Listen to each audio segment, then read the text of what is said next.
Welcome back to the Women's Lounge, the place where we cut through the noise and talk about what really matters. I'm Emiliana Guereca, your host, and it's Friday, July 25th. So let's dive right in because the chaos is real. Every headline feels like a distraction, and that's exactly the point. This administration is working overtime to keep us spinning. We're not falling for it. But let's break it down. Let's break down what is happening with the distractions. So, as we speak now, what's happening is that the president, who can't stop suing newspapers, banning reporters, wants us to focus on his later Twitter trauma or photo op. Meanwhile, the real harm is happening quietly in the background. Immigration raids. Families are being abducted. ICE is sweeping through communities with zero regard for due process. Children are being separated again. And we've been here before in 2018, so this is not new for us.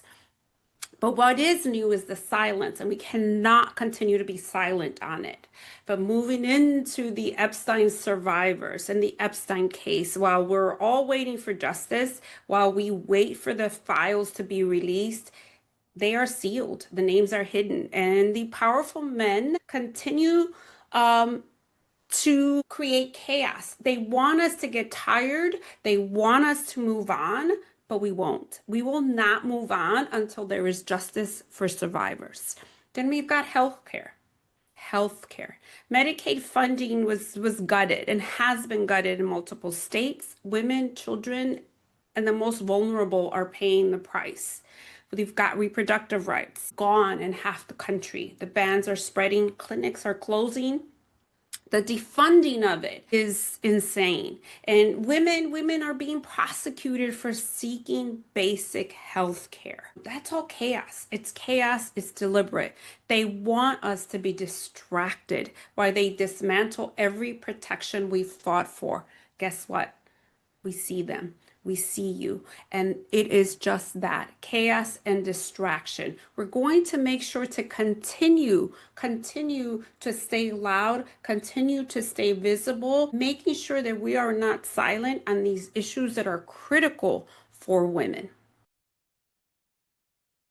Now it's time for our Women's Rights Watch. So it's time to talk about this segment here that where we track the wins, the losses, and the fights ahead. So today's reality check, we're talking about birthright citizenship. This week, the federal appeals court struck down Trump's attempt to end it.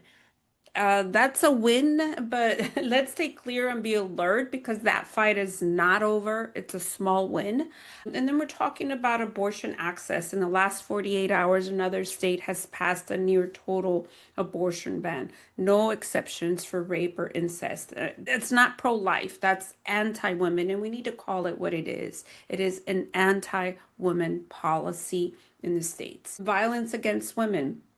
Congress currently is sitting on legislation to increase funding for domestic violence shelters. So we hope that that does happen. But in the meanwhile, demand for services is at an all-time high. So we are hoping that at least there's some light there. But to add to all of the distractions, when we say distractions and chaos, today the House Committee on Ethics determined that Representative Alejandra Ocasio, AOC, improperly accepted free admissions to the Met Gala for her partner and failed to pay market value for some of the items like her wardrobe. Womp, womp, womp. All distractions. You've got the president taking airplanes and taking billion-dollar bribes. And in the meantime, they're worried about AOC's dress. So if you're wondering what you can do, what we can all do, here's the answer. Call your reps. Call your representatives, support local abortion funds,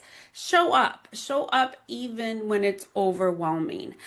Continue to stay engaged. And of course, take time if you need to, but realistically, everyone needs to be in this fight, the fight for immigrant rights, the fight for women's rights, the fight for reproductive care, the fight for health care. Those are all women's issues, and we've got to continue to support because these policies, they're designed to wear us down. They're designed to make us tired and have us move on, but we know that our resistance is relentless. We know that we win when we continue to show up. So I'm Emiliana Guereca. Thank you for following. Thank you for staying engaged and reach out, womensmarchfoundation.org. This has been the Women's Lounge. Today is Friday, July 25th, and we're ready for the weekend, whether it's to rest or to resist. Thank you for joining us.